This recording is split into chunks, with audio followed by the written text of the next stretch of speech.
High বন্ধুরা, স্বাগত জানাচ্ছি স্বপ্নপূরণে।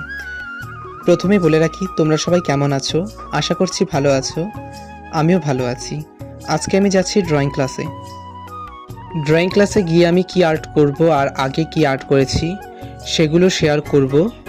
আর তোমাদের সাথে একটা কথা বলার আছে, যেটা সেখানে গিয়ে শেয়ার করব। চলো দেখতে থাকো ভিডিও। এই ঘরটা হলো আমাদের ড্রয়িং টিচারের, যিনি এ সমস্ত ড্রয়িং করেছেন এবং মূর্তি বানিয়েছেন। তো বন্ধুরা, চলে এসেছি ড্রয়িং ক্লাসে।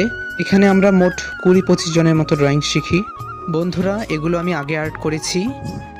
আর বন্ধুরা, যে কথাটা শেয়ার করার ছিল সেটা হলো, আমি মাটির কাজ শিখি না, তবুও নিজের চেষ্টায় করে থাকি, যেগুলোতে তোমরা অনেক ভালোবাসা দাও। তাই ভাবছি আমি মাটির কাজ শিখবো। এই কথাটাই শেয়ার করা ছিল তোমাদের সাথে। আর দেখো বন্ধুরা, আজকে আমি এটা আর্ট করেছি। কেমন লাগছে কমেন্টে জানাবে।